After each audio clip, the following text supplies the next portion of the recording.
ଆପଣମାନେ କେବେ ଭାବିଛନ୍ତି କି ଲ ଅଫ୍ ଆଟ୍ରାକ୍ସନ୍ ପରି ଏତେ ସବୁ ଟେକ୍ନିକ୍ ଥାଉ ଥାଉ ତାହା ଅନେକ ଲୋକଙ୍କ ପାଇଁ କାହିଁକି କାମ କରେନି? ଆଚ୍ଛା, କ'ଣ ହେବ ଯଦି ମୁଁ କହିବି ଏହାଠାରୁ ବହୁତ ଅଧିକ ଶକ୍ତିଶାଳୀ ଗୋଟେ ବହୁତ ପୁରୁଣା ବିକଳ୍ପ ବି ଅଛି? ଚାଲନ୍ତୁ ଆଜି ସେହି 3000 ବର୍ଷ ପୁରୁଣା ରହସ୍ୟକୁ ବୁଝିବା, ଯାହାକୁ କୁହାଯାଏ ସଂକଳ୍ପ। ଦେଖନ୍ତୁ, ଆମେ ସାଧାରଣତଃ ଭାବୁ ଯେ ଆମେ ଯାହା ଚାହିଁବା ଆମକୁ ତାହା ମିଳିଯିବ। କିନ୍ତୁ ପ୍ରକୃତ ସତ କ'ଣ ଜାଣନ୍ତି?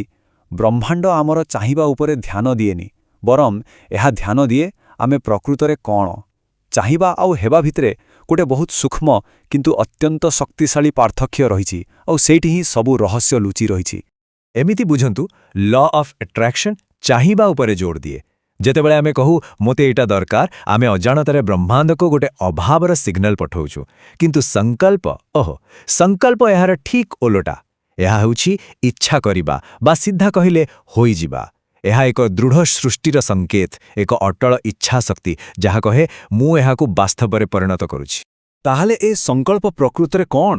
ଦେଖନ୍ତୁ, ଏହା କେବଳ ଗୋଟେ ଇଚ୍ଛା ନୁହେଁ, ଏହା ହେଉଛି ଆମ ଚେତନାର ସବୁଠୁ ଗଭୀର ସ୍ତରରୁ ନିଆଯାଇଥିବା ଏକ ଅଟଳ ପ୍ରତିଜ୍ଞା।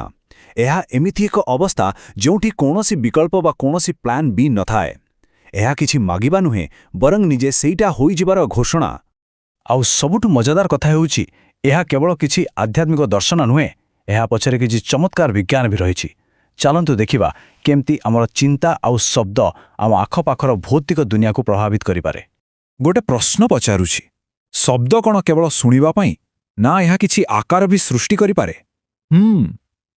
ଏହି ପ୍ରଶ୍ନର ଉତ୍ତର ହିଁ ଆମକୁ ସାଇମାଟିକ୍ସ ଏବଂ ଡକ୍ଟର ହାନ୍ସ ଜେନିଙ୍କର ଏକ ଆଶ୍ଚର୍ଯ୍ୟଜନକ ପରୀକ୍ଷଣ ଆଡ଼କୁ ନେଇଯିବ। ଡକ୍ଟର ଜେନିଙ୍କ ପରୀକ୍ଷଣରେ ଗୋଟେ ଆଶ୍ଚର୍ଯ୍ୟ କରିଦେବା ଭଳି ଦୃଶ୍ୟ ସାମ୍ନାକୁ ଆସିଲା। ଯେତେବେଳେ ଓମ୍ ମନ୍ତ୍ରର ଧ୍ୱନିକୁ ଗୋଟେ ପ୍ଲେଟ୍ ଉପରେ ଥିବା ବାଲି ଉପରେ ପ୍ରୟୋଗ କରାଗଲା, ସେହି ନିର୍ଜୀବ ବାଲିକଣିକାଗୁଡ଼ିକ ନିଜକୁ ନିଜେ ସଜାଇ ଏକ ଜଟିଳ ଆଉ ପବିତ୍ର ଶ୍ରୀଯନ୍ତ୍ରର ଆକାର ନେଇଗଲେ। ଏଥିରୁ କ'ଣ ପ୍ରମାଣିତ ହେଲା? ଯେ ଏକ ନିର୍ଦ୍ଦିଷ୍ଟ କମ୍ପନ ବା ଭାଇବ୍ରେସନ୍ ପଦାର୍ଥକୁ ଏକ ଅର୍ଥପୂର୍ଣ୍ଣ ଆକୃତି ଦେଇପାରିବେ। ଏବେ ଟିକେ ଭାବନ୍ତୁ, ଯଦି ଶବ୍ଦ ନିର୍ଜୀବ ବାଲିକୁ ଏତେ ପ୍ରଭାବିତ କରିପାରୁଛି, ତାହେଲେ ଏହା ଆମ ଶରୀରକୁ କେମିତି ପ୍ରଭାବିତ କରୁନଥିବ? ବିଶେଷ କରି ସେତେବେଳେ ଯେତେବେଳେ ଆମ ଶରୀରର ପ୍ରାୟ 70% ଅଂଶ କେବଳ ପାଣିରେ ତିଆରି। ଏଇଠୁ ହିଁ କାହାଣୀ ଆହୁରି ମଜାଦାର ହେବାକୁ ଯାଉଛି। ଡକ୍ଟର ମାସାରୁ ଇମୋଟୋଙ୍କ ଗବେଷଣା ଏହି ରହସ୍ୟ ଉପରୁ ପର୍ଦ୍ଦା ହଟାଇଦେଲା।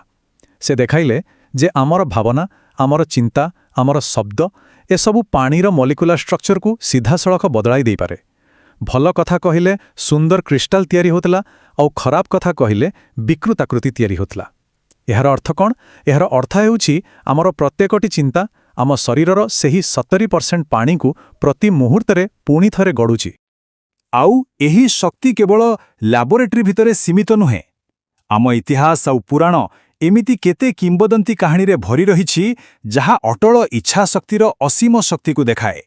କଳ୍ପନା କରନ୍ତୁ ତ, ଗୋଟେ 5 ବର୍ଷର ପିଲାର ସଂକଳ୍ପ କେତେ ଶକ୍ତିଶାଳୀ ହୋଇପାରେ। ଏହା ହେଉଛି ଧ୍ରୁବଙ୍କ କାହାଣୀ। ମାତ୍ର 5 ବର୍ଷ ବୟସରେ ଗୋଟେ ଅପମାନ ପରେ ତାଙ୍କର ଦୃଢ଼ ସଂକଳ୍ପ ଏତେ ପ୍ରଚଣ୍ଡ ଥିଲା ଯେ ଏହା ପୁରା ବ୍ରହ୍ମାଣ୍ଡକୁ ଦୋହଲାଇ ଦେଇଥିଲା। ସେ ଭଗବାନଙ୍କୁ କିଛି ମାଗିନଥିଲେ, ବରଂ ନିଜର ଅଟଳ ନିଷ୍ଠା ବଳରେ ନିଜକୁ ସେହି ସ୍ଥାନରେ ଯୋଗ୍ୟ କରିଥିଲେ, ଆଉ ଶେଷରେ ସେ ଚିରକାଳ ପାଇଁ ଅଟଳ ଧ୍ରୁବ ତାରା ହୋଇଗଲେ। ଏବେ ଆଉ ଗୋଟେ ସଂଖ୍ୟା ଦେଖନ୍ତୁ, 58 ଦିନ। କ'ଣ ହୋଇପାରେ ଏଇଟା? ଏହା ହେଉଛି ସେହି ସମୟ ଯେତେବେଳେ ଜଣେ ମହାପୁରୁଷ ନିଜ ସଂକଳ୍ପ ବଳରେ ସ୍ୱୟଂ ମୃତ୍ୟୁକୁ ବି ଅଟକାଇ ରଖିଥିଲେ। ଏହା ଥିଲା ଭୀଷ୍ମ ପିତାମହଙ୍କ ଇଚ୍ଛା ମୃତ୍ୟୁର ସଂକଳ୍ପ। ଭାବନ୍ତୁ ତ, ମହାଭାରତ ଯୁଦ୍ଧରେ ସରଶଯ୍ୟାରେ 58 ଦିନ ପଡ଼ି ରହିବା ପରେ ବି ସେ ନିଜ ଇଚ୍ଛାଶକ୍ତି ବଳରେ ସେତେବେଳେ ପର୍ଯ୍ୟନ୍ତ ଜୀବିତ ରହିଲେ ଯେତେବେଳେ ପର୍ଯ୍ୟନ୍ତ ସେ ନିଜେ ଶରୀର ତ୍ୟାଗ କରିବାକୁ ଚାହିଁନାହାନ୍ତି। ଏହା ହେଉଛି ସଂକଳ୍ପ ଶକ୍ତିର ଚରମ ଉଦାହରଣ। ତେବେ ପ୍ରଶ୍ନ ଉଠୁଛି, ଏହି ଅସାଧାରଣ ଶକ୍ତିକୁ ଜାଗ୍ରତ କରାଯିବ କେମିତି? ଭଲ କଥା ହେଲା, ଏହାର ଚାବି ଆମ ଭିତରେ ହିଁ ଲୁଚି ରହିଛି। ଆମକୁ କେବଳ ଆମର ଭିତରର ଆଉ ବାହାରର ସଞ୍ଚାରକୁ ଗୋଟେ ଲାଇନକୁ ଆଣିବାକୁ ପଡ଼ିବ। ଏହାକୁ ଏମିତି ଭାବନ୍ତୁ, ଆମ ବାଣୀର 4ଟା ସ୍ତର ଅଛି। ବୈଖରୀ ମାନେ ଆମେ ପାଟିରେ ଯାହା କହୁ, ମଧ୍ୟମା ଯାହା ଆମେ ମନେ ମନେ ଭାବୁ, ପଶ୍ଚନ୍ତି ଆମ ମନ ଭିତରେ ଯେଉଁ ଛବି ବା କଳ୍ପନା ଚାଲିଥାଏ, ଆଉ ସବୁଠୁ ଗଭୀରରେ ଥାଏ ପରା ଆମର ଶୁଦ୍ଧ ଉଦ୍ଦେଶ୍ୟ। ଯେତେବେଳେ ଆମର କଥା, ଚିନ୍ତା, କଳ୍ପନା ଆଉ ଉଦ୍ଦେଶ୍ୟ ଏଇ 4ଟା ଯାକ ଗୋଟିଏ ସିଧା ରେଖାରେ ଆସିଯାଏ, ବୁଝିଯାଆନ୍ତୁ ସେତେବେଳେ ସଂକଳ୍ପ ଏକ ବ୍ରହ୍ମାସ୍ତ୍ର ପାଲଟିଯାଏ। ଠିକ୍ ଅଛି, ବହୁତ ଜ୍ଞାନର କଥା ହୋଇଗଲା। ଏବେ ଆସନ୍ତୁ ଏହାକୁ ବ୍ୟବହାରରେ ଲଗାଇବା।